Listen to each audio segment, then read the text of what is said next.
Olá, pessoal! Sejam bem-vindos a mais um Ames VetCast. Eu sou a Estela. E eu sou o Breno.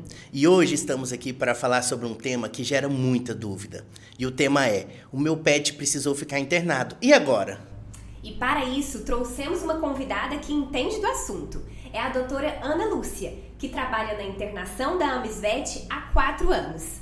Ana, seja bem-vinda. E antes de mais nada, conta um pouquinho de você pra gente, da sua trajetória.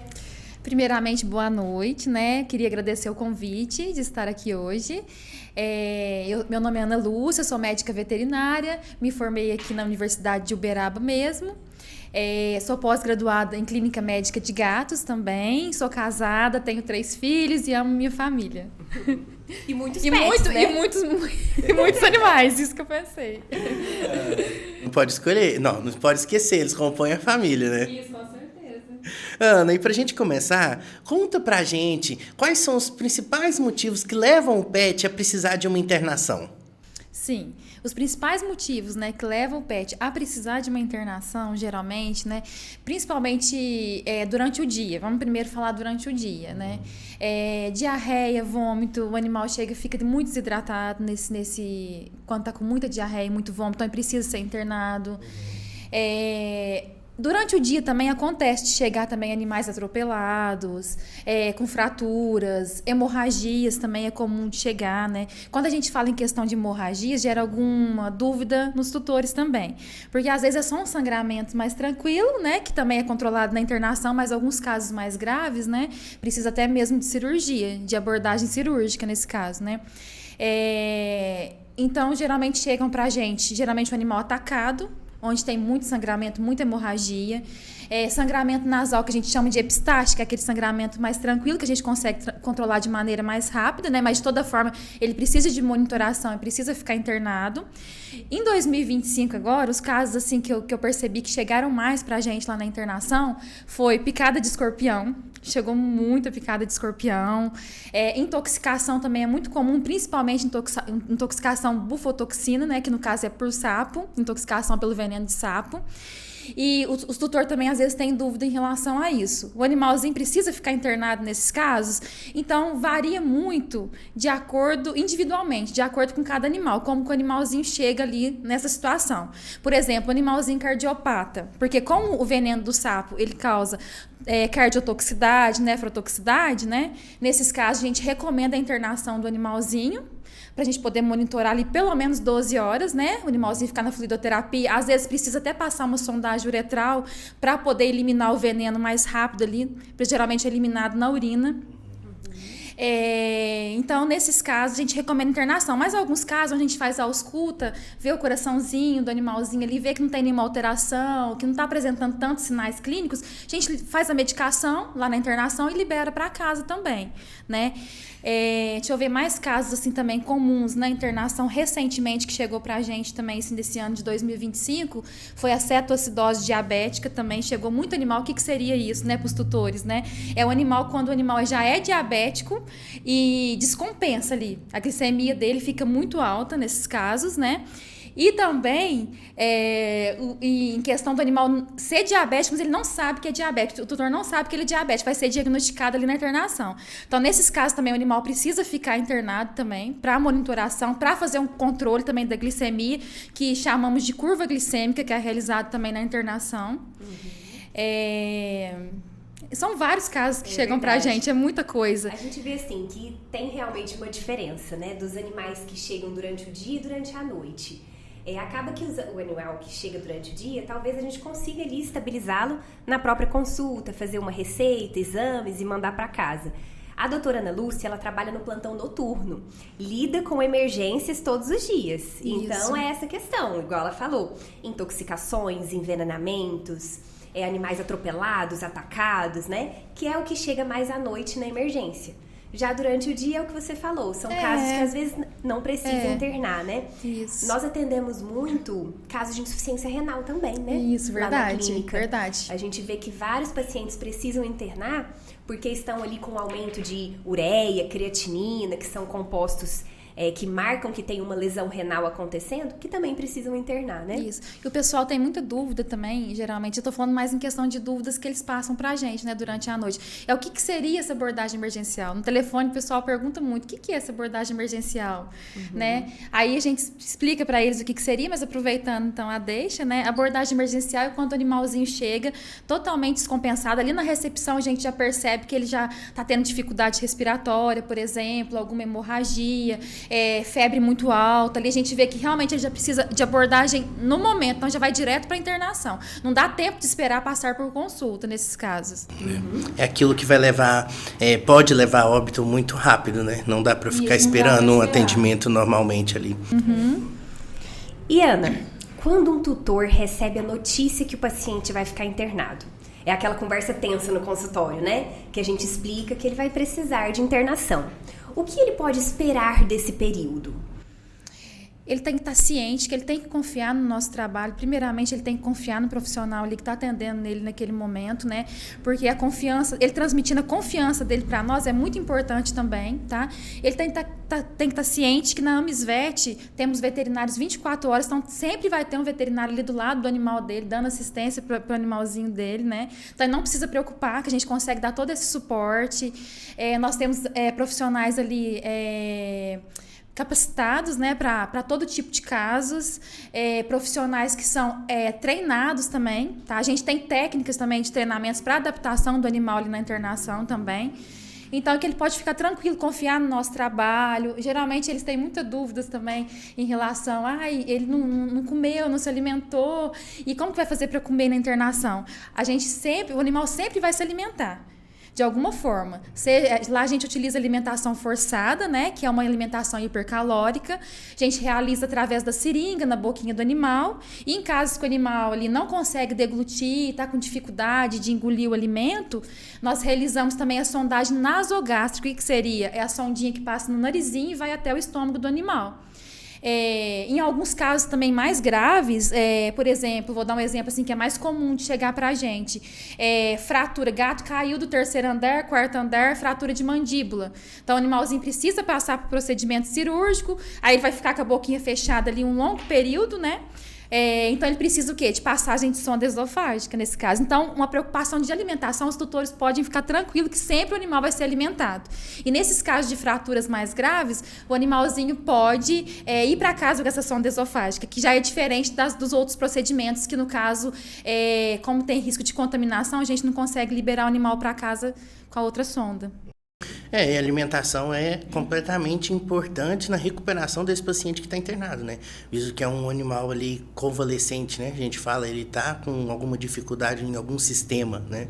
Um desequilíbrio hídrico eletrolítico. Então, a gente precisa desse suporte alimentar. Então, é muito importante que ele alimente. Geralmente, a pessoa fica ali preocupada e tudo, mas a gente tem a nossa forma de lidar dentro de uma internação, né, Ana?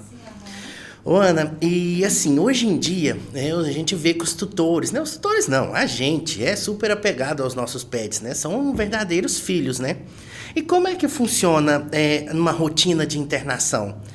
Tem visita, o tutor fica sabendo como que tá o pet, ele tem notícia do pet, como que funciona isso daí, né? Que às vezes ele tem aquele apego, ele fica preocupado se ele vai ter notícia ou não, mesmo ciente que a internação é muito importante para o sucesso do tratamento do animal, né? Como que é isso daí na rotina?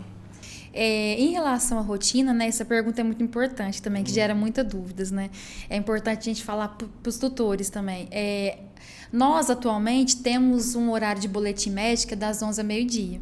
Então, nesse horário, vão ser passadas informações de como que o pet passou a noite, de como que está a evolução do pet, como que ele está respondendo à terapia medicamentosa ali na internação. E também vamos avaliando a necessidade de ir solicitando exames para os tutores também em relação a isso, né? E, geralmente, os tutores ficam muito chateados. Por quê? Porque só tem esse horário de boletim médico, né, lá na clínica. Mas, assim, eu quero que eles fiquem cientes que... Por que a gente colocou somente esse período, né? Que foi escolhido somente esse período. Porque, justamente, a prioridade ali do animalzinho, né? A prioridade dele é o animal. Então, a gente precisa ter tempo para estar cuidando deles, para estar diagnosticando alguma outra alteração, tudo isso. Porque na internação, realizamos parâmetros clínicos ali, né, no paciente o tempo todo. A gente tem os horários específicos, né, uma rotina, onde realizamos os parâmetros, isso todos os dias. Então, vamos supor, o animal tá no sorinho ali, tomando soro. Aí, no caso, a gente tem que olhar como está a hidratação. Já está melhorando a hidratação dele. As mucosas deles, estão mais claras. Está mais claras? Não, então vamos solicitar mais um novo exame para a gente ver se a anemia do animal não piorou em relação a isso, né? Então, ele tem que estar ciente que tem horários para tudo. A gente tem uma rotina e a gente precisa dar atenção para os animais. São muitos animais, né, internados. Então, o foco da MISVET é o bem-estar animal. Então, ele tem que estar ciente que é por isso que a gente passa um determinado horário para todo mundo o boletim médico. Hoje as pessoas têm a necessidade, né, de ser respondido, principalmente em WhatsApp, né? A gente vive numa onda que a gente é imediatista. Então, manda uma mensagem, já quer uma resposta, e a gente precisa se controlar, né? Eu mesmo já utilizei diversas vezes essa fala para tutores, né, que a minha prioridade, né, sempre é o animal, é o bem-estar do animal dentro da internação. Então, não tem como, às vezes, a gente ficar preocupado, dando atenção pro tutor no telefone e o animal mal assistido dentro do leito de internação, né? É uma coisa que pega muito e as pessoas têm muita dificuldade de entender isso, né? Entender isso, essa parte eles não têm, tem muita dificuldade. Mas a gente tem os horários de visitas também. Geralmente eu sempre aconselho, né, os tutores que na hora que for feita a passagem do boletim médico, ele também pode escolher se prefere por ligação, se prefere pelo WhatsApp. E também, nesse momento, ele já deixar agendado o horário de visita dele. Ou se ele preferir também já ligar para a secretária, deixar agendado também os horários de visita, né?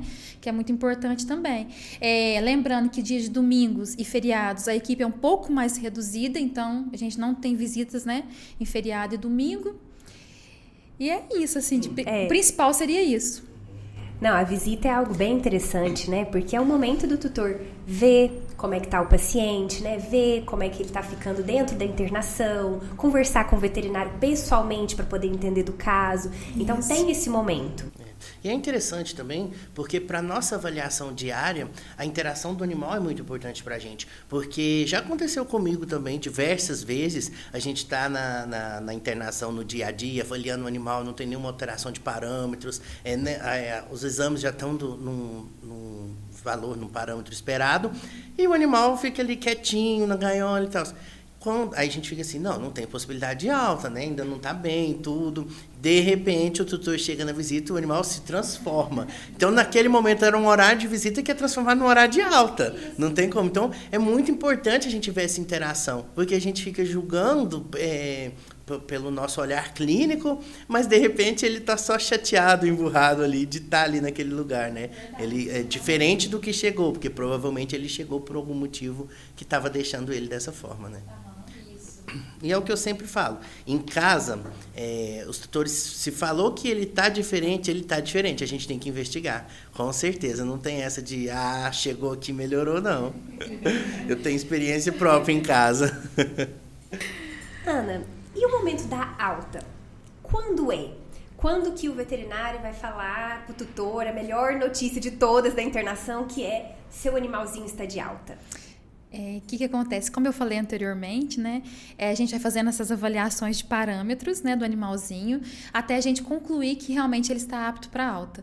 Principalmente, às vezes, voltou a se alimentar, tudo, mas assim, o tutor tem que estar ciente que o animalzinho está de alta, mas ele ainda precisa de cuidados especiais em casa, tá? Que a melhora dele é gradual. Não é porque está liberado ali de alta naquele momento que o animalzinho já vai estar 100%. Então, ele vai ter que ir melhorando gradualmente. Então, a gente precisa que os tutores façam os medicamentos nos horários adequados, certinho. Por exemplo, pós-cirurgia, o uso da roupinha, o uso do colar. Eu escuto muito, muito isso mesmo. Os tutores chegam lá e falam, não usou o colar porque eu fiquei com dó, estava muito incomodado. Mas, gente, é necessário a utilização do colar porque, vamos supor, ferida cirúrgica, o animalzinho vai lá e lambe a ferida cirúrgica. É contaminação. Então, vai bactéria. Aí, algo que poderia ter uma recuperação rápida, vai ocorrer intercorrências e vão precisar de mais tempo para poder a recuperação do animal nesses casos, né? Nessa resistência, principalmente você falou, doutora, do colar, né? O colar de proteção é uma coisa assim muito importante. Eu gosto sempre que eu tenho oportunidade. Então, desculpa, eu vou até falar isso. É um cirurgião aqui. Infelizmente. É muito importante.